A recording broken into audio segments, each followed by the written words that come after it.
Olá, amigos do canal O Importante é Saber.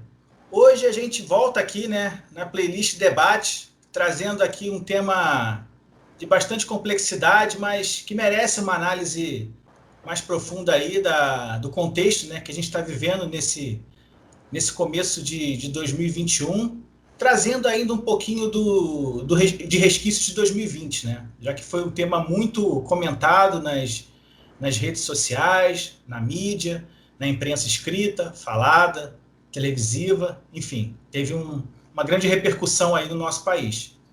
E hoje eu trago dois debatedores aqui para conversar comigo, que eles vão se apresentar daqui a pouquinho. E a gente vai trazer aí uma análise, né, de três temas muito impactantes, né? Hoje a gente vai falar de misoginia, racismo e homofobia no Brasil. Será que a gente evoluiu ou a gente regrediu nesses últimos 12 meses? Eis a questão. Não é um tema fácil de se conversar. A gente vê hoje em dia nas redes sociais, na política, muita divergência. Tem pensamentos dos mais diversos, com alguns absurdos, inclusive. E a gente vai tentar aqui, com uma visão mais fundamentada, né, na ciência, na razoabilidade, principalmente, né, querer trazer aqui o ponto de vista e deixar um caminho para quem quer pensar no assunto, possa desenvolver o seu raciocínio, não com base em fake news, com base em televisão, jornal, às vezes direcionando certas matérias, mas para poder pensar com fatos concretos. E é com base nisso que a gente sempre traz aqui as notícias, as informações, sempre com uma visão imparcial. Tá? Não tem fake news, não tem robô, não tem nada disso. Aqui a gente está para trazer o que efetivamente acontece. Então, só apresentar o tema, eu vou comentar aqui alguns casos que a gente se deparou no ano de 2020 até agora o começo de janeiro de 2021, né? Quando a gente fala de racismo, a gente pode citar, por exemplo, o caso do entregador do iFood, na cidade de Valinhos, foi um caso que teve uma grande repercussão.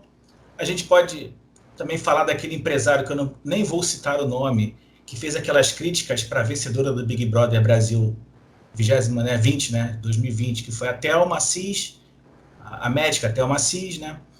A gente teve também o TJ do Rio de Janeiro condenando a Val Marchiori a pagar uma indenização para a Ludmilla, também por falas racistas. A gente teve também no Rio de Janeiro, no ano passado, a questão do maior, de 18 anos, que foi abordado pela polícia, né? Negro, estava indo numa relojoaria trocar um relógio, e foi abordado como se tivesse roubado o relógio da loja, quando na verdade ele estava indo lá para trocar o presente do Dia dos Pais que tiraram para o pai dele, ou seja, aquela questão já bem comum, né? E por fim, para fechar esse primeiro assunto, a gente teve o caso do Carrefour, né? Do João Alberto, né? Que foi enforcado, assassinado, né? Por um segurança do Carrefour e um outro segurança que também era um policial militar, mesmo que administrativamente falando, ele era um policial militar. Então, eu trouxe alguns casos, né, de racismo ocorridos nesses últimos 12 meses para a gente conversar. E só terminando os dois temas, em relação à homofobia, a gente poderia falar, por exemplo, que em 2019 a gente teve uma morte a cada 26 horas, né, sendo aí 297 homicídios e 32 suicídios. A gente pode falar, já nesse ano, do assassinato de uma transexual em Goiânia. A gente pode falar de um adolescente trans de 13 anos brutalmente assassinado também.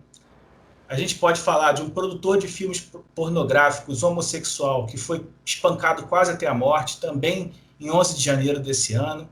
A gente pode falar de um travesti baleado em Fortaleza em 3 de novembro de 2020. Pode falar de um outro travesti também baleado em 30 de novembro de 2019. E pode até falar de um caso também que tomou as redes sociais aí, daquele casal homossexual que estava num pet shop e foi humilhado por uma das pessoas que estavam no estabelecimento. Enfim, a matéria também é bem complexa, vai ser bem analisada aí. E, por fim, a gente tem a misoginia, né? Que é aquela aversão à mulher, aquela questão de você sempre estar buscando imputar a culpa à mulher, depreciar, colocar numa situação de inferioridade, né? E que a gente vê muito aí. E, sem dúvida nenhuma, além dos casos de feminicídio, né, que no final do ano teve um aumento significativo, inclusive nesse canal eu já falei dessa questão do feminicídio, trouxe uma assistente social que trata de mulheres vítimas de feminicídio, que trouxe números assustadores. Ela tem um artigo no FRJ publicado. Eu coloquei a entrevista aqui, está no canal. Quem quiser assistir, são números assustadores. E por fim, a gente teve a questão, né, muito conhecida que tomou aí todos os meios de comunicação, que foi o julgamento da Mariana Ferrer, né? Aquela questão do estupro e, principalmente, a forma pela qual ela foi tratada perante a justiça, seja pelo promotor, seja pelo juiz que estava naquela audiência virtual, né? Então, é com base em todo esse contexto complexo, é verdade, que eu vou chamar aqui os meus comentaristas e grandes amigos para falar um pouquinho, né? Trazer o ponto de vista deles para a gente iniciar aí um debate. E como esse canal é um canal que busca sempre a paridade, a igualdade, vamos começar por ordem alfabética. Dani, a palavra está com você. Olá a todos, meu nome é Daniela Pereira, né? Eu hoje estou desempregada, sou estou ajudando a Deus a tomar conta do mundo, como eu costumo brincar, mas eu trabalhei durante 17 anos numa estatal, fui colega do Léo, né? Trabalhei durante 2 anos, né, juntos com ele, e hoje estou me sentindo muito honrada de estar aqui, ter recebido o convite, e espero atender as expectativas aí. Eu vou pôr o meu ponto de vista de uma forma com um sentimento, né? O que eu sinto, do que eu vejo, do que eu ouço, do que eu escuto, e eu acho que hoje, né, se em pleno 2021, nós estamos discutindo, trazendo esse tema, se nós evoluímos ou regredimos, isso significa que a evolução ainda está em andamento, né? Significa que temos muito ainda que evoluir como seres humanos para aceitar iguais, independente de raça, cor ou opção sexual, né? Hoje, o Léo trouxe aí alguns exemplos, né, de como a misoginia afeta a sociedade como um todo. Eu procurei, né, estudar um pouquinho, e eu trouxe dois fatos que ocorreram, que para mim me trouxeram, assim, uma indignação, que foi o caso da deputada Isapena, aqui na Assembleia Legislativa de São Paulo, que ela foi assediada pelo deputado Fernando Cury durante a sessão da LESP, né, sendo que todas as sessões elas são filmadas, né, tem as câmeras de vigilância da LESP. E ela alegou que aquilo era uma forma de tratar, que ele sempre trata as colegas daquela forma, abraçando ou tendo carinho, né? Essa foi a alegação que ele trouxe, de que não era o intuito dele trazer nenhuma importunação à colega, mas o fato está lá gravado, que ele abraçou a colega de uma forma nada, digamos, muito pessoal para a colega de Nada trabalho. Convencional, né? Nem um pouco convencional, né? E hoje ele está respondendo um processo, né? Já foi aberto um processo contra ele, existe a expectativa da Câmara julgar ou não, né, a perda de mandato dele, e para mim esse foi um fato que mostra que nem mesmo os nossos representantes respeitam a lei, né, ou nós estamos escolhendo mal nossos representantes, né, porque afeta até mesmo aqueles que têm que trazer o exemplo para a sociedade, né, nesse caso específico do deputado Fernando Cury. Um outro caso que também me chamou muita atenção foi uma audiência na Vara de Família e Sucessões de São Paulo, onde era uma audiência que tratava da guarda, da tutela de menores, né, de uma mãe que já tinha uma medida cautelar contra o marido por violência doméstica, e o juiz da vara foi totalmente assim, um fato totalmente sem noção, tudo que ele disse lá.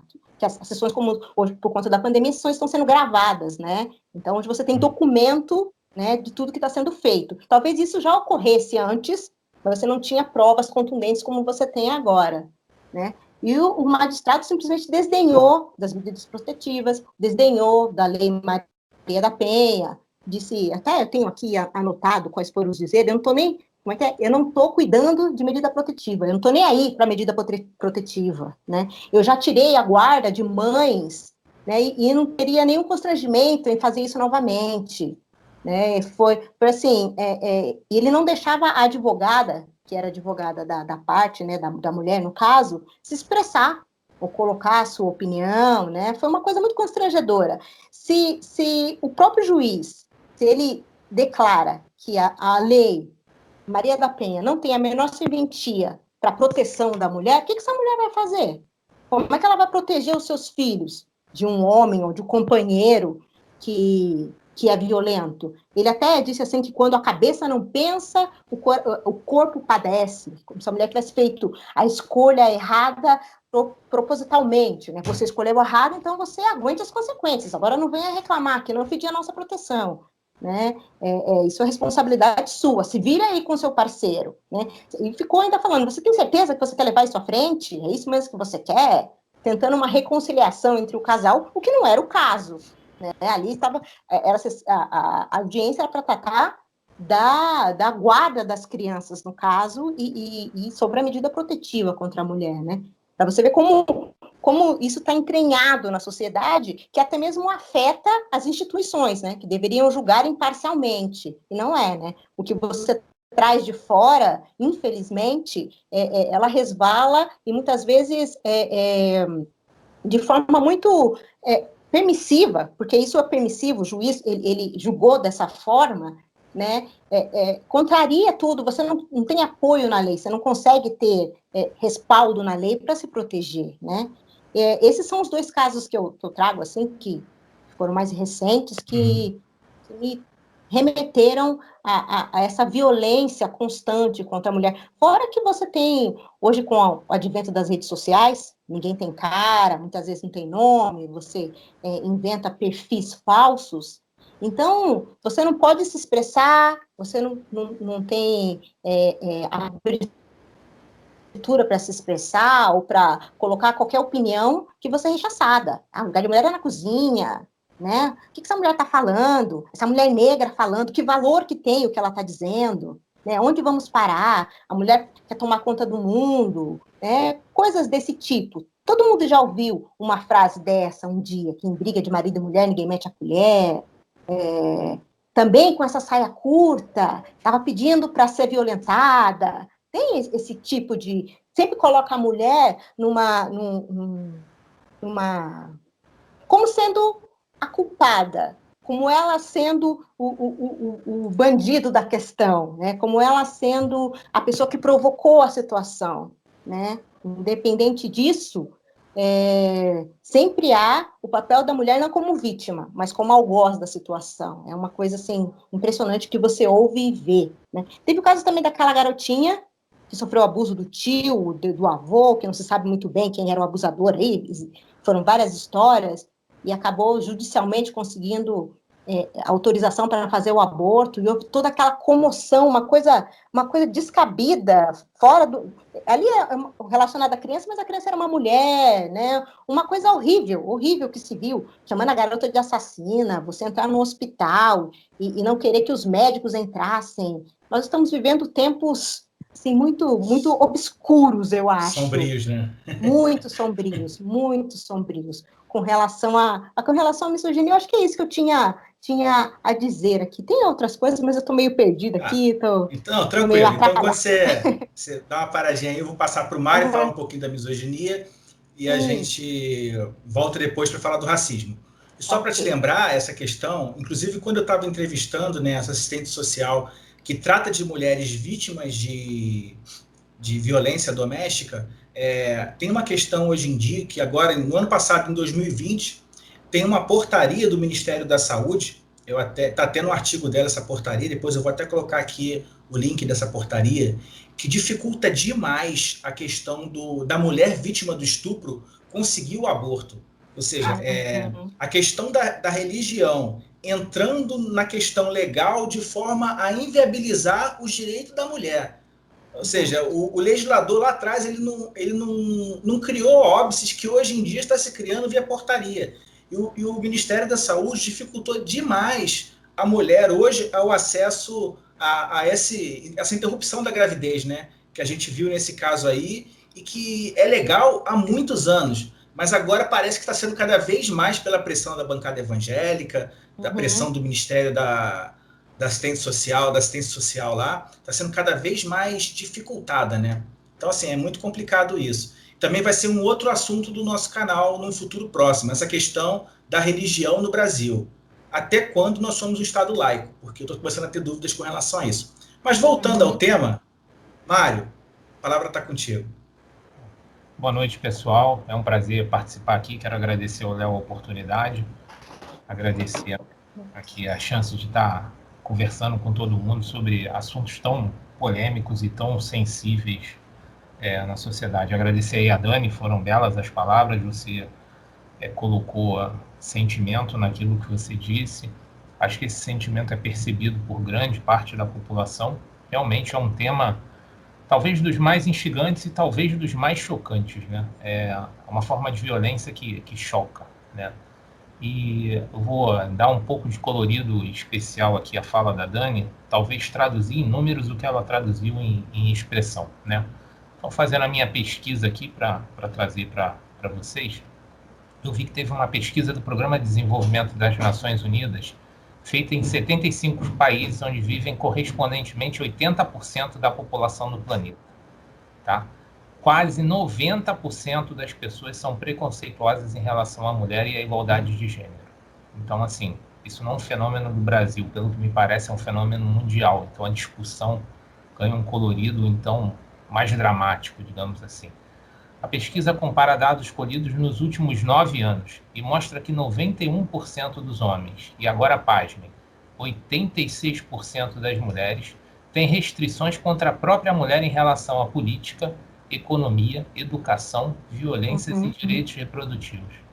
Quase metade dos homens e mulheres entrevistados consideram o homem superior como líder político e 40% julgam que ele é um executivo melhor do que ela. Agora, o dado, para mim, talvez mais alarmante. Cerca de 30% de ambos os sexos acham aceitável o homem bater na esposa ou companheira. Então, assim, a gente realmente está vivendo uma degradação, digamos assim, da dignidade da pessoa humana, né? Como bem colocou a Dani, né? Acho que todos somos iguais, isso tem que ficar induvidoso, e toda forma de violência deve ser repudiada. Quando ela comentou, e aí acho que eu vou corroborar isso também, quando ela comentou que a própria omissão do legislador fomenta esse tipo de atitude, é verdade, né?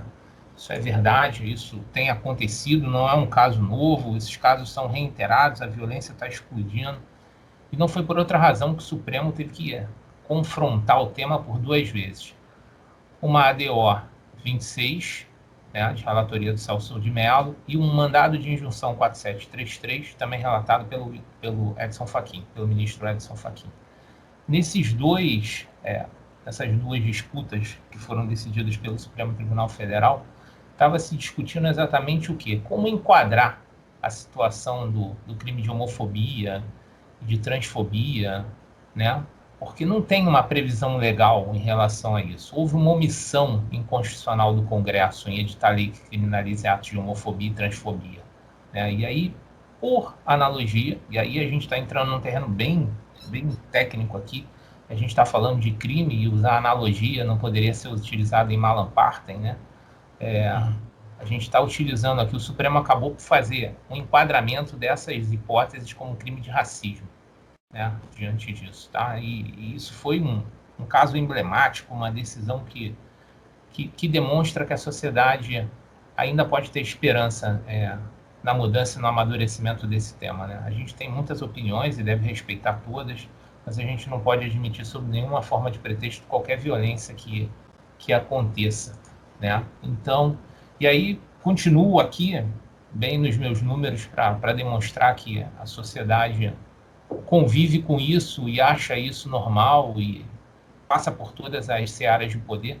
61% dos brasileiros acham que o país é racista. Então, assim, o próprio brasileiro acha essa situação, abre aspas, relativamente normal. E a gente não pode aceitar isso de forma nenhuma, e não é por outra razão que eu parabenizo o Nel por estar tocando na ferida, né? Aqui, por estar trazendo um tema, por estar trazendo a reflexão que nada justifica a violência, nada justifica a forma como isso é tratado, né? E aí, quando ele comenta o caso do entregador e outros casos, a gente está diante nitidamente do chamado racismo estrutural, né? Que é a formalização em conjunto de práticas institucionais ou históricas, que a sociedade frequentemente coloca um grupo social étnico numa posição melhor para ter sucesso e, ao mesmo tempo, prejudica outros grupos de modo consistente ou constante, né? Então, assim, você vê que há esse tipo de racismo quando você deprecia casos como do entregador, casos como, por exemplo, às vezes, de empregadas domésticas, né? E assim, a sociedade precisa muito evoluir. Eu acho que o caminho para a gente melhorar toda essa situação é o caminho da educação, é o caminho da distribuição de renda, é o caminho da oportunidade, é o caminho da geração de emprego. Eu acho que nada se constrói com ódio. Na verdade, as coisas se constroem compartilhando, né? Então, a gente vive, sim, essa crise, a gente tem, sim, uma pauta de tentar reacender esses valores, de tentar resgatar a dignidade da pessoa humana, de cobrar do nosso legislativo que supra essa omissão, que faça, existem projetos de lei em andamento para criminalizar a homofobia, a transfobia, a própria Lei Maria da Penha em relação aí à misoginia é aplicada, né? Mas acho que a questão vai um pouco mais além. A questão vai da igualdade, a questão vai da educação, a questão vai da educação, não só a educação a nível estrutural, país, escola, mas a questão vai da educação dentro de casa, dentro do lar, né? Como é que você cuida, como é que você dá educação para os seus filhos, para a sua família, como é que você distribui, como é que você trata esse tipo de conceito, né? Então, acho que assim, a questão do racismo, a questão da misoginia, transfobia e tal, ela tem que partir de uma evolução educativa, aceitar as diferenças, conviver com as diferenças, respeitar o ser humano. Por trás daquela pessoa ali, às vezes existe uma angústia tão grande, né? O transgênero tem uma angústia tão grande em relação a qual é a identidade real dele. Ele se vê de uma forma, mas ele, na verdade, tem um outro gênero, né? Como é que as pessoas se sentem? Emblemático foi a fala aí do repórter, acho que, se não me engano, foi de uma das afiliadas da Globo, em que colocou aí a questão, olha, você nunca sentiu isso porque alguém tinha sofrido um ato de racismo. Agora me foge um pouco da memória isso, mas ele falou assim, olha, a gente não está acostumado a viver isso, né? E você não sabe o que é viver isso, mas isso é mais comum do que a gente imagina todos os dias. E acho que programas como esse aqui, como o Léo está colocando, dão uma oportunidade ímpar da gente trazer a reflexão nisso, né? Talvez seja a hora de mudar, talvez seja a hora de construir realmente uma sociedade mais justa, fraterna, solidária, e isso só se constrói com respeito. Respeito às diferenças, respeito à igualdade, né? Respeito de oportunidade, né? E, acima de tudo, com oportunidades reais para crescimento de todos. Eu acho que é uma situação bem complicada, bem complicada. A gente hoje ainda vê, por absurdo que pareça, e aí talvez a gente choque ainda mais, casos de escravidão. E a gente não vê casos de escravidão no fim do mundo, não, tá, gente? A gente vê casos de escravidão no interior de São Paulo, uma cidade rica. Uhum. Onde a gente vai parar com isso, né? Sinceramente falando, a gente vê escândalos. A gente já teve uma grife conceituada utilizando uma estampa que foi acusada de racismo. Então, assim, isso vai permeando toda a tessitura social, né?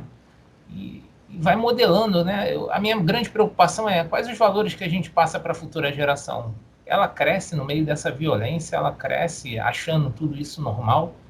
Como é que a gente muda isso? De novo, reafirmo, a gente só muda de dentro para fora. A gente muda de dentro de casa, na hora de escolher os nossos representantes, na hora de escolher e de explicar para os nossos filhos que é normal a convivência, é normal ser diferente, a gente tem que respeitar isso. O que eu gosto, ele pode não gostar, mas o que ele gosta, a gente tem que respeitar. E é assim que a gente constrói um tecido social mais fortalecido. Ele está dilacerado, está sangrando, né, e literalmente por tudo isso e por toda a forma de violência, mas ela é muito grave porque ela é estrutural. E ela é um estrutural numa espiral crescente em que a gente não sabe efetivamente onde o discurso de ódio patrocina isso de uma forma tão acelerada em redes sociais que às vezes chega a ser assustador. Então, acho que essa é a mensagem aí que eu queria também deixar para todos, de que é necessário debater sim, de que é necessário olhar os números, de que é necessário ter consciência que existe uma população hipossuficiente que depende da própria proteção do Estado, mas que é mais necessário investir em educação e que é mais necessário se confrontar a si próprio e poder ter a liberdade de dizer e de fazer ações que demonstrem o respeito ao próximo. Acho que essa é a minha fala. Dani, você colocou muito bem, parabéns. Eu trouxe aqui números que dão só colorido aquilo que a gente sabe que acontece todo dia. E, Léo, também, eu só tenho a dizer parabéns para você por estar tocando num assunto tão delicado, tão sofrido, né?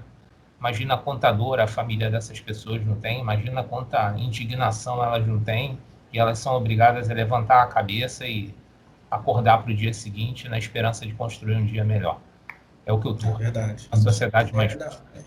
Assim, até voltando a essa questão da homofobia, teve um caso que aconteceu, se não me engano, acho que foi em 2019, que foi um caso para mim assim emblemático, que assim acendeu todas as luzes no meu cérebro de que esse assunto tem que ser, se eu tivesse uma oportunidade como eu estou tendo hoje, eu levaria esse assunto adiante. Se eu não me engano, acho que foi no litoral de São Paulo que aconteceu.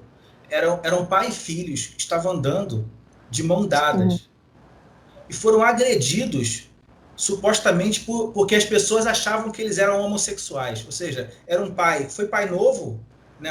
Acontece, o cara foi pai com uma idade jovem, então assim, muitas vezes praticamente não tem muita diferença, né? Você olhando fisicamente, se aproxima muito, tanto no tamanho quanto no jeito, o pai e o filho. Então assim, eles estavam andando de mão dadas como pai e filho. As pessoas agrediram eles porque acharam que eles eram um casal homossexual e naquele lugar não poderiam andar de mão dadas.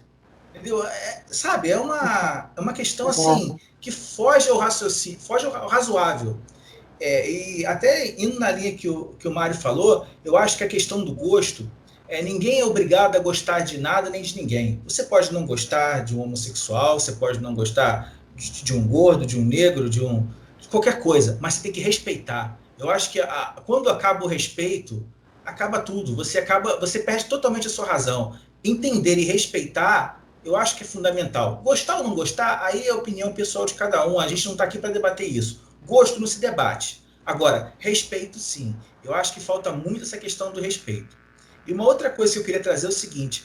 Eu sempre aprendi que quando a gente tem um problema, a primeira coisa que a gente tem que fazer para solucionar um problema é reconhecer que existe um problema.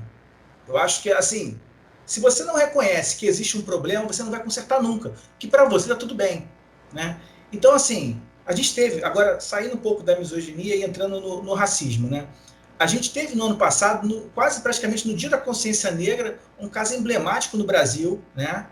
Numa região que é tida como a mais racista do Brasil, né? A região sul, tem um histórico muito grande de racismo, já desde lá de trás. Não é à toa que a gente viu recentemente em Santa Catarina uma casa, né, uma piscina com a suástica nazista na piscina, né? O cara fez em azulejo para todo mundo ver, ou seja, são situações fora do normal, né? Coisas absurdas que a gente ainda vê no Sul. Lógico que não é todo mundo, né, gente? É uma parcela da população.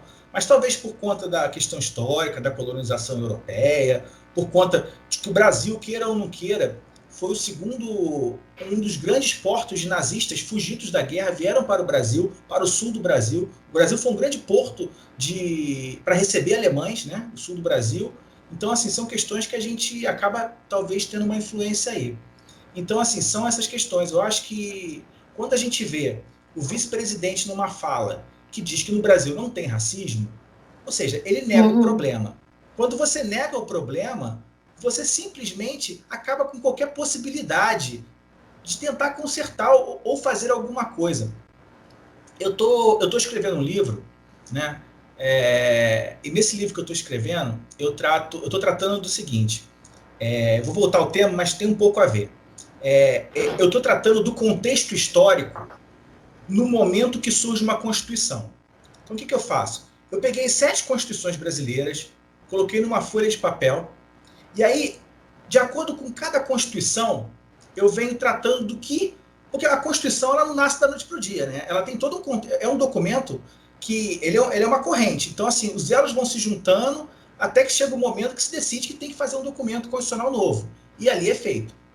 E nesse momento, eu estou trabalhando em cima da Constituição de 1891, que foi a primeira Constituição após a abolição da escravidão, que ocorreu um ano antes, em maio de 1888. E estudando, pesquisando, né, o Brasil daquela época, é um dado que assim parece brincadeira, mas não é. Em 1850, ou seja, há apenas 170 anos, o que em termos históricos não é nada. 170 anos não é nada. A população do Brasil era de 8 milhões de habitantes, em 1850. Desses 8 milhões de habitantes, a gente tinha 2 milhões e meio de escravos. Gente, de 8 milhões de pessoas no Brasil, a gente tinha 2 milhões e meio de escravos. A gente tem que refletir. Passando agora para a Dani. Dani, o racismo, o que você acha de qual é a melhor política para conseguir combater? Na sua opinião, o que você acha que poderia vir para evitar que isso acontecesse? Olha, é uma caminhada longa, né? Como você disse, aí são 2 milhões de escravizados, né? Pessoas que foram escravizadas, e tem o estigma de escravizados ainda no Brasil. Porque é engraçado, porque você não sabe que é negro, você se descobre negro, e de uma forma muito, muito ruim. Porque normalmente, porque a cor da sua pele, até então, não faz diferença nenhuma. Você é uma pessoa comum. Mas aí, de repente, em uma certa situação, quando você é criança, normalmente isso acontece, alguém te aponta sua preta, de cabelo ruim, ou sei lá o quê. Você fala, mas o que está acontecendo? Né? O que é isso que eu estou ouvindo? Você não consegue entender porque a cor da sua pele é algo ruim, tem algo de ruim. Então, normalmente, você se descobre negro de uma forma muito dolorosa. Para a maioria das pessoas. Você pode perguntar para a maioria das pessoas, que sempre ocorre dessa forma. Porque dentro da sua casa, com quem você convive, normalmente você não conversa desses assuntos. Hoje em dia, você já tem essa fala, você tem toda a comunicação que está sempre na mídia, um tema que está na mídia o tempo todo, então as crianças têm acesso mais fácil, e até mesmo para os pais têm mais material para conversar com as crianças sobre isso. Mas lá em 1980, quando eu nasci, isso era um tema polêmico, não se tratava dessas coisas, na verdade, nem de homofobia, misoginia ou racismo, não existia isso. Eu sempre fiquei assim, eu sempre chamei meu amigo de negão, ou sei lá o quê, mas é isso que nós temos que pensar. Sempre assim, mas esse sempre foi assim, a forma correta de tratar uma pessoa? Acho que começa por aí, né? A mudança de status de um país racista para não racista, que eu acho que isso vai delongar ainda mais uns longos séculos, não vai ser assim tão rapidamente que a gente vai mudar essa chave, tem que partir da premissa de que nós somos iguais, e eu gostaria de ser tratado dessa forma, como eu estou tratando a outra pessoa. Como é que eu consigo mudar isso? Você falou da fala, você citou a fala do Mourão, né? Dizendo que no Brasil não existe racismo, porque ele morou nos Estados Unidos, lá houve segregação, né? Que existiu o espaço do negro, o espaço do branco, né? Aqui no Brasil não existiu isso, né? Essa segregação declarada, mas é algo velado, né? As pessoas não se declaram racistas, mas existe o racismo velado. Quando você entra numa loja, normalmente de uma loja de poder aquisitivo mais alto, as pessoas te olham, o que essa pessoa está entrando aqui? Né? E você entra e pergunta de um produto, a primeira coisa que a pessoa te responde é o valor. Ela não te faz perguntas com relação, como você quer isso, é dessa cor, não. Isso custa tanto. Mas eu te perguntei o preço, né? Já predispondo que você não tem o valor para adquirir aquele bem. Que você, como negro, não pode adquirir aquele bem, né? Que você seria uma pessoa pobre. Não que ser pobre seja uma coisa ruim, mas ele predispõe que você não tem o poder aquisitivo para adquirir aquilo, né? E aí, voltando no Mourão, eu busquei numa fala de campanha dele, que ele disse o seguinte, que o complexo de vira-latas do brasileiro advém da herança de indolência do índio e da malandragem do africano, que por conta disso, eles teriam dificuldade em transformar o poder estratégico brasileiro, né, a força brasileira em poder, tornar o Brasil uma potência. Então, ele diz que não há preconceito, mas traz uma fala preconceituosa como se fosse absolutamente normal. Ainda diz que não tinha nada contra. No final da frase ele diz, não tenho nada contra. Mas o problema todo do Brasil advém dessas duas vertentes, né? Ou do indígena, que é indolente, ou do negro, que é vagabundo, que é malandro, que não gosta de trabalhar, né? Ou indígena, que é preguiçoso, né? Porque esse slogan de progresso, que o indígena tem que ser inserido à sociedade, né, para ser aceito, nem não respeita a sua cultura, né? Hoje existe uma guerra sobre demarcação de terra, com fazendeiro, com grilagem, com garimpo, né? É um tema muito complexo, né? É um tema que requer muita atenção, porque as populações indígenas hoje estão sendo dizimadas no Brasil, né? É algo muito grave, pelo menos eu vejo como algo grave, né? Um outro ponto aqui que eu queria trazer, que eu acho que traz bem essa história do racismo estrutural, foi a questão da fala da cofundadora do Nubank, que ela deu uma entrevista ao programa Roda Viva e falou que não poderia contratar, diversificar suas contratações, porque ela não poderia nivelar por baixo, né? Essa foi a fala dela, que repercutiu de uma forma muito negativa para a própria instituição, né, Nubank.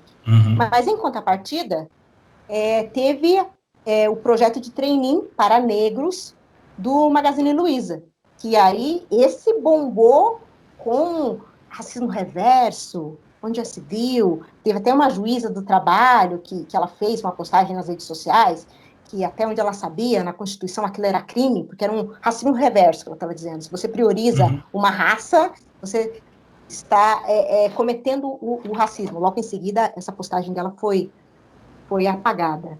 Tanto é que em todo o processo que foi feito pelo Magalu, no final, até o Frederico,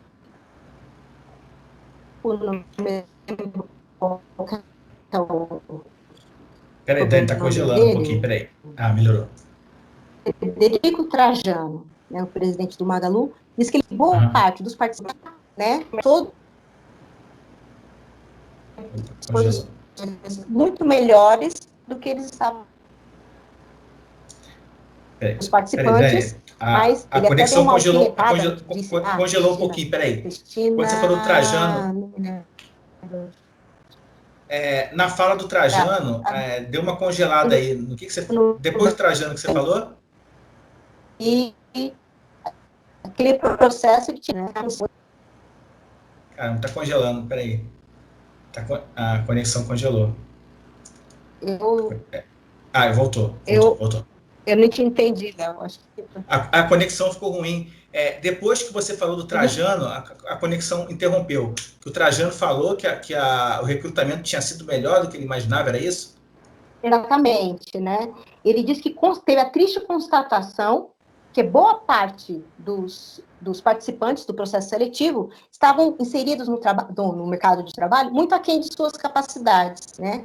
Eles estavam inseridos em cargos muito menores do que eles poderiam estar, né? Mostrando que, aí ele até alfinetou a Cristina lá do Nubank, que ele conseguiu nivelar por cima o seu processo seletivo, né? Que o que está faltando mesmo é uma abertura maior no mercado de trabalho para que esses cargos de gerência, esses cargos de SEO sejam mesmo abertos sem preconceitos, né? Aberto para todas as raças e todos os credos.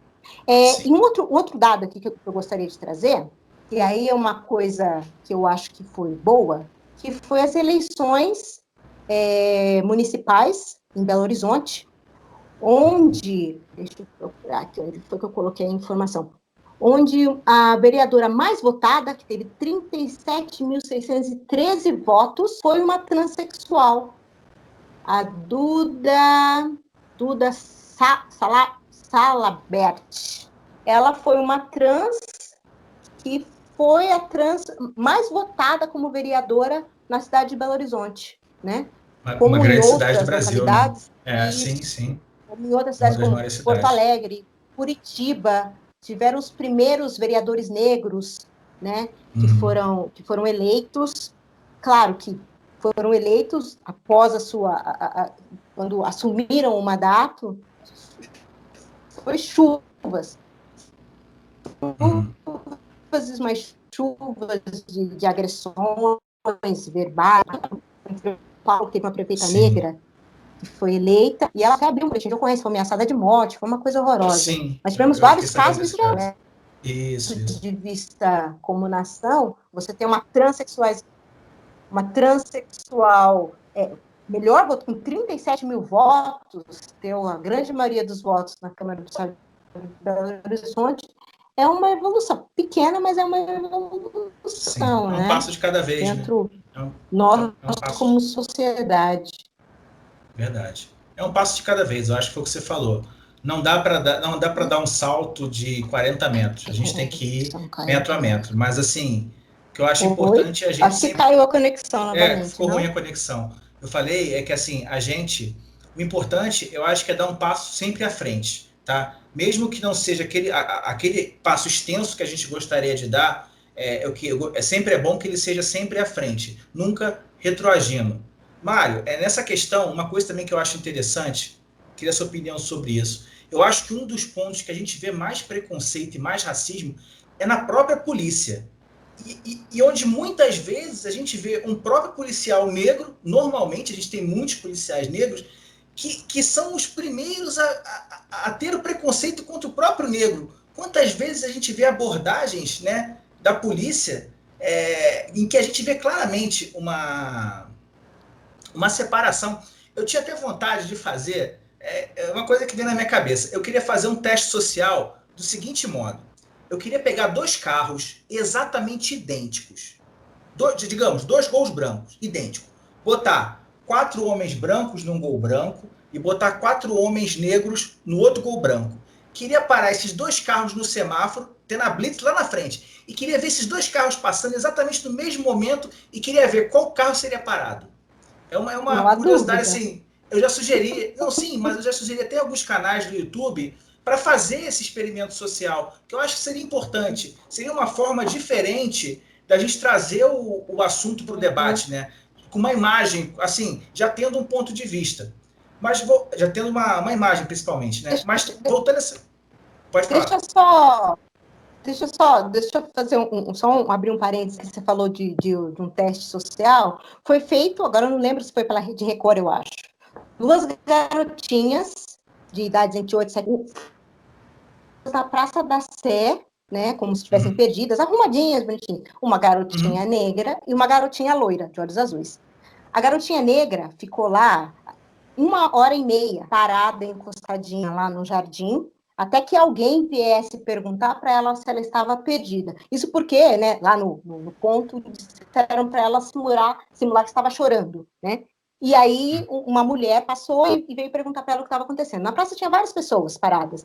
E só depois que a mulher veio e perguntou para a menina o que estava vendo, as pessoas começaram a vir e perguntar o que estava acontecendo. A menininha branca demorou 3 minutos para um dos que transeuntes que estavam lá parar e perguntar para a garota o que estava acontecendo. Então, infelizmente, esse teste social, de alguma forma, ele foi feito e há a comprovação mesmo. Que sim, não é verdade. Assim, eu acho que são questões interessantes. Filha do outro, né? Entendi. Assim, eu acho que é interessante porque, assim, a gente... É uma forma diferente da gente trazer o tema, né? Não deixa de ser um olhar crítico, mas, assim, exemplifica mais, eu acho que fica mais até didático, né? Assim, quando a gente tem um teste social desse, eu acho bem interessante. E Mário, voltando à questão da polícia. A polícia hoje, e já há algum tempo, ela não tem um racismo estrutural na cadeia de comando e na abordagem, na atuação da polícia? Não é um órgão dos mais racistas que a gente pode ver? Acho que talvez a instituição seja fruto do próprio espelho da sociedade, né? A gente teve casos aí emblemáticos, né? O caso, acho que teve, talvez não olhando para a polícia brasileira em si, mas teve aquele caso dos Estados Unidos que gerou um movimento, e isso mostra que talvez isso não seja, como eu disse lá no início, não seja um fenômeno localizado, brasileiro, tal. Acho que talvez isso seja um fenômeno mundial, alguma coisa que traga para a discussão, é um assunto que traz para a discussão a multiplicidade do racismo e da homofobia a nível mundial.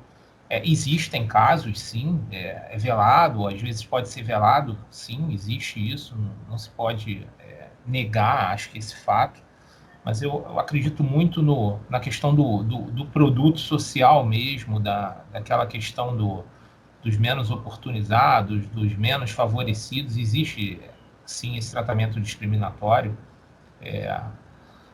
isso é induvidoso, Léo. Agora, até desviando um pouco o foco aqui da situação, por exemplo, um instrumento de bastante combate, um instrumento, uma medida talvez eficaz para combate a isso, foram as chamadas ações afirmativas, né?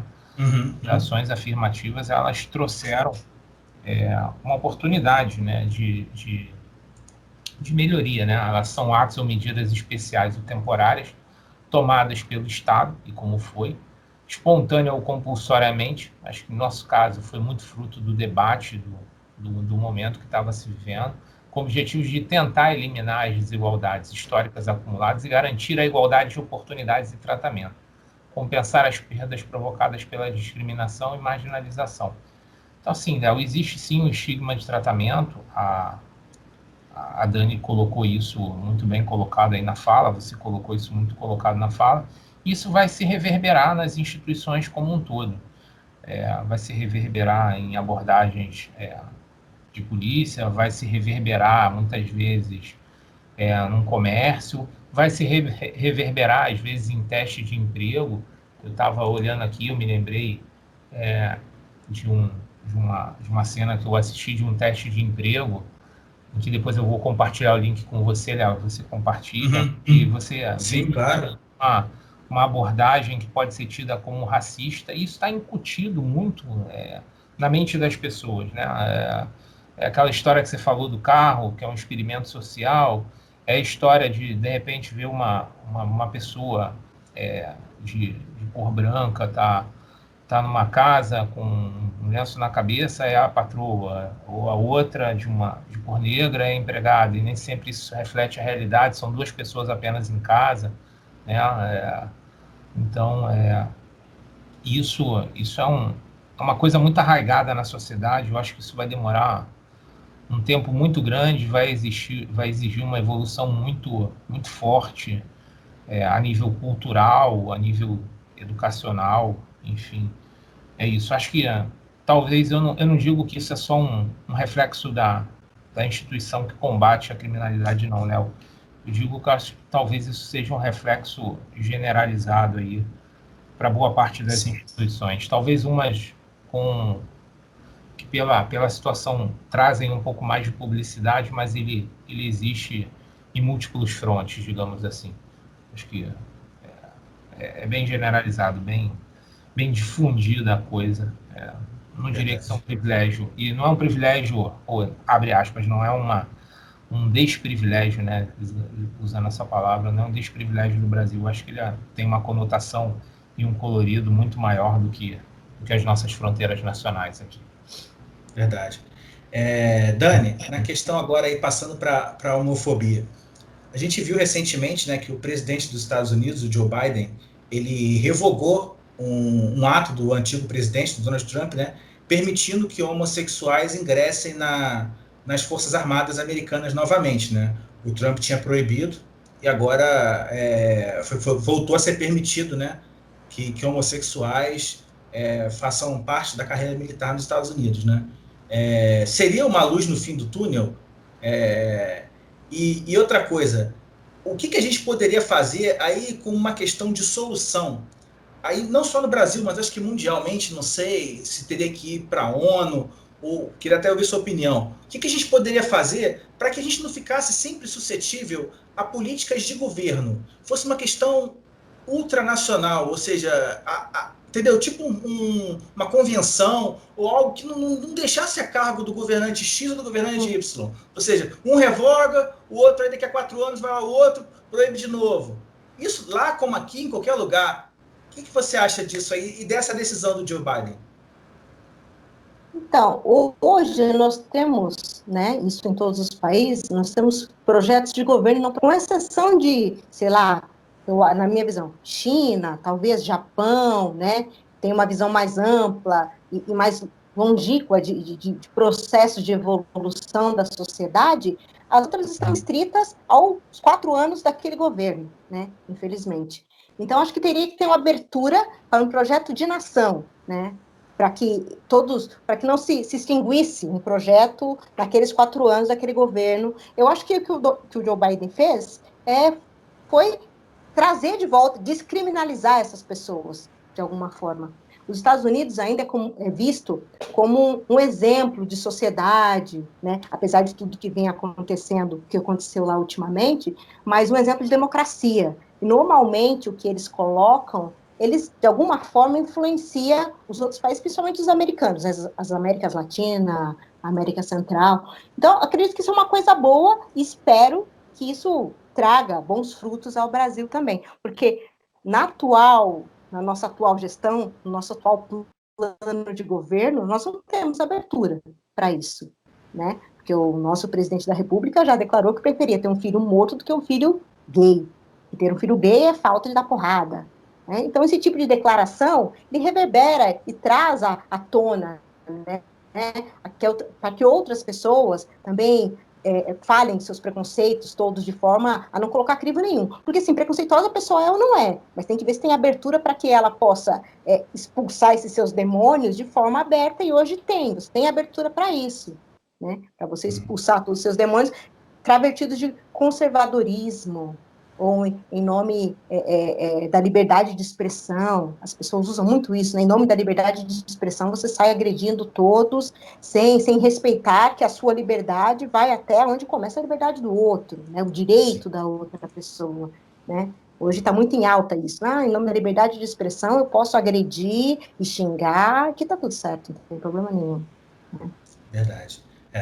Mário, eu vou passar para você aí a última fala para a gente encerrar esse vídeo. E eu queria trazer até um exemplo, essa questão das Forças Armadas, né? O que efetivamente vale. Eu não sei se vocês assistiram ao filme Até o Último Homem, que conta a história de... É um filme com direção do Mel Gibson, se não me engano. Conta a história de um militar, né, que ele, por questões religiosas, ele não pode matar ninguém. E ele trabalha na parte de saúde, né, acho que é médico, auxiliar médico, paramédico, alguma coisa nesse sentido.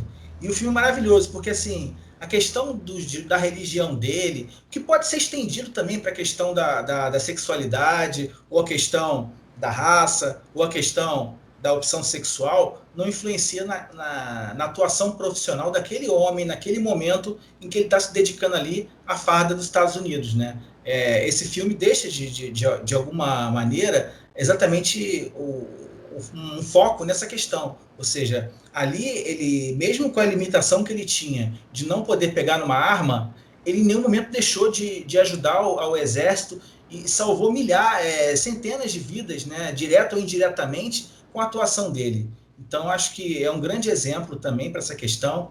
E Mário, existe luz no fim do túnel? Será que o Joe Biden está mostrando que tem como fazer diferente?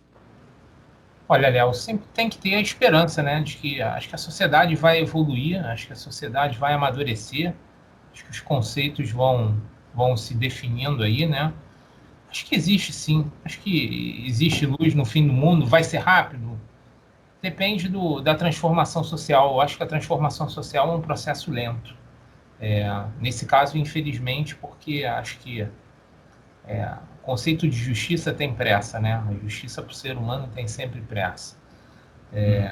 Mas eu acho que tem sim, acho que o Joe Biden pode estar dando um exemplo. Certamente a gente deve ter exemplos em outros líderes mundiais, talvez não tão difundidos, mas acho que existe sim, acho que existe caminho para isso, né? Existe caminho para isso. E acho que a importância das redes sociais, desse debate, ela está ganhando muita repercussão e está fazendo com que a notícia circule com muita velocidade. Vou dar um exemplo aqui que pode parecer jocoso e não é, e aqui eu vou deixar bem claro que não é jocoso da minha parte, né? Mas, por exemplo, você tinha antigamente músicas em que você tinha, abre aspas, uma certa conotação de discriminação e as pessoas achavam engraçado e fazia sucesso. Eu vou citar talvez o exemplo do Falcão, que ele botava um emblema lá, que o fulano é viado, mas é meu amigo, enfim. Então, assim, hoje isso antigamente isso era visto até com uma certa naturalidade. Hoje você passa a ter uma certa contestação em cima disso. Hoje você passa a ter uma contestação em cima de certos modelos e estereótipos que naturalmente eram apresentados e não sofriam contestação. Acho que isso é a prova inequívoca e cabal de que está mudando, e que dá para ter esperança, né? Então, assim, admitir um comercial só com modelos bonitinhas e branquinhas, hoje já não é assim, já se parte para a diversidade, você já está tendo mais espaço de debate sobre isso. Essa questão da música que eu falei, já está tendo mais debate sobre isso. Você começa a olhar empresas grandes pedindo desculpa por ter utilizado uma peça de comunicação que supostamente trouxe um recado discriminatório, racista, homofóbico. Isso é um sinal positivo. Eu acredito que a gente vai caminhar, assim, para o enfrentamento disso, para uma melhoria, se Deus quiser. Então tá bom. Então, Dani, se despede aí. Já despediu mais alguma coisa, Mário? Não, queria agradecer aí a você e a Dani a oportunidade de participar e dizer que eu estou aqui à disposição e para mim foi um prazer e um privilégio dividir a mesa com vocês. Obrigado. Dani? Eu também gostaria de agradecer a oportunidade, Mário, Léo, foi muito bom estar aqui com vocês hoje. Espero ter contribuído de alguma forma, Tati, e acredito sim que nós temos um caminho longo para percorrer, né? Para termos mais um conceito mais abrangente do que é igualdade. Igualdade não é o meu igual a mim, que pensa igual a mim, que é igual a mim fisicamente, mas respeitar as diversidades como igualdade também. Acredito que nós temos um caminho pela frente, mas estamos caminhando. Não vamos desistir disso, né? Dessa bandeira. É isso, então. Obrigada. E Dani, só para terminar o assunto, coisa de 30 segundinhos. Conta aquela história sua lá no Chile, que você me contou uma vez, que você foi naquela maratona lá da menininha. Ah, sim. Então, foi assim, foi até engraçado, porque quando eu estive em Santiago, já faz uns 6, 7 anos atrás, e andando pelo centro da cidade com os amigos, abre aspas, os amigos eram todos brancos, né? Eu era a única negra ali nesse ambiente. E a gente caminhando pela cidade, não tinha pessoas negras na cidade. Você não vê pessoas negras. Você vê as pessoas de traços indígenas, né? Aqueles traços andinos, mas você não vê pessoas negras. E aí, eu andando pela rua, e a menina encarou, porque criança encara. Criança faz aquilo que ela quer fazer, sem os preconceitos que as pessoas têm. Sim. Porque era uma coisa diferente. Então, de chegar e colocar e ver se a tinta da pele sai, porque... Entendeu? O que é isso? Que pessoa é essa?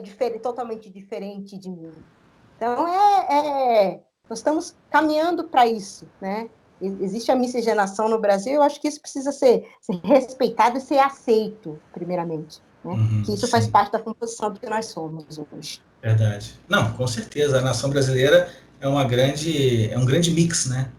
De indígenas com europeus, com negros, com toda uma diversidade, né, com os imigrantes que vieram de orientais. Eu acho que o Brasil sempre foi um país muito receptivo, né? Apesar da gente viver hoje em dia tempos um pouco mais complexos aí, a gente sempre foi um país muito bem visto por quem vinha, por quem por aqui passava, né? E espero que a gente possa voltar, né, a ser esse país receptivo e que, no modo geral, a gente evolua também, né? Eu acho que 2021 acho que já passou o tempo de muita coisa que, infelizmente, a gente não pode mais aceitar. Foi o que o Mário bem sabiamente falou, a questão da música, né, do Falcão. Ele é corno, mas é meu amigo, é viado, mas é meu amigo. Isso hoje em dia não toca em rádio nenhuma. E se a rádio tocar, vai ganhar processo. Mudou, gente. A questão é se adaptar a uma nova realidade. Não é a gente tem que acabar com esse conceito de que sempre foi feito assim, sempre foi assim. Se uma coisa é errada, não é o fato de ela sempre ter sido feita errada que vai validar que continue sendo feita. Nada impede que uma hora a gente corrija. E a ideia sempre é essa, é evoluir, corrigindo, trazendo novos pontos de vista, mas sempre em prol de algo novo, de algo produtivo. E é com esse objetivo que eu sempre procuro trazer nesses debates ou entrevistas, trazer pessoas que tenham algo a falar, que tenham um ponto de vista, né, que não precisa ser igual ao meu. Eu não tenho problema nenhum de trazer aqui uma pessoa que pense diferente de mim. Agora, que pense dentro de uma razoabilidade, dentro de um contexto em que a gente possa ver uma certa lógica, mesmo que não seja a sua lógica, né? Eu acho que isso é muito importante. E aí, é assim que eu termino esse vídeo, agradecendo ao Mário, agradecendo a Dani, agradecendo a todos que estão nos assistindo aí, que vão nos assistir, né? Que tiveram a oportunidade de ver um pouquinho, né, desses temas tão complexos, tão polêmicos e tão pouco discutidos hoje em dia nos meios de comunicação de maior acesso. Eu acho que assim, a internet está vindo para poder permitir esse debate, que infelizmente foi abandonado em boa parte das rádios, em boa parte da TV aberta, TV fechada. Infelizmente, seria algo que a gente poderia estar elevando a uma categoria muito superior, mas que acaba sendo botado lá para escanteio, lá para o cantinho do armário e fica lá guardado. E a ideia desse canal e a minha ideia sempre foi trazer essas questões polêmicas, trazer questões que possam fazer a gente pensar, fazer a gente analisar o país que a gente vive, o que a gente pode fazer para melhorar. Gente, ano que vem tem eleição. Ano que vem a gente vai eleger um presidente, um governador para cada um do seu estado, vamos eleger deputados estaduais, deputados federais, senadores. A gente tem que ter muito cuidado. A gente tem que parar para pensar desde hoje, entendeu? E eu acho que esse é o foco, é reflexão. E é com essa palavra reflexão, juntamente com a palavra respeito, que eu termino esse vídeo de hoje. Agradecendo a todo mundo. E eu gostaria também de dizer aqui que eu estou com um projeto para quem acompanha o canal, eu estou com um projeto no Kikante, né, que é um projeto de captação de recursos, exatamente para esse livro que eu estou fazendo, né, para conseguir ter mais divulgação, ter uma quantidade de impressão de volumes maior, porque é muito caro. No Brasil, infelizmente, você fazer um livro, custos de diagramação, revisão ortográfica, divulgação, impressão, é um custo muito alto que, assim, para uma pessoa arcar sozinha, às vezes fica muito difícil. Então, eu tô fazendo o livro, em paralelo, eu estou com esse projeto também. Vou colocar o link aqui no canal dessa espécie de vaquinha online, né? Para que permita, todo esse dinheiro vai ser revertido para o livro. Na verdade, esse dinheiro nem dá para fazer tudo que eu pretendo fazer com o livro, mas é apenas uma forma de ajudar e permitir que eu tenha pelo menos um pouco para começar a fazer o meu projeto e divulgar, porque é muito difícil e muito caro no Brasil. Infelizmente, apesar de toda a questão tributária, da imunidade constitucional, o livro no Brasil ainda é muito caro. Então, vou colocar o link aqui. No mais, agradeço a todo mundo que está nos acompanhando. Já são quase 2.400 visualizações, já são 201 inscritos. E o que eu tenho a dizer a todo mundo é gratidão. Gratidão por estar acompanhando. E a gente está aqui. Sempre trabalho de formiguinha, não tem problema. Se tiver que carregar folhinha por folhinha, a gente vai carregar. Mas a minha esperança é de deixar para os meus filhos um mundo melhor. E é com essas palavras que eu termino esse vídeo. Obrigado a todos. E o mais importante, e nunca se esqueçam, o importante é saber. Tchau, gente. Tchau.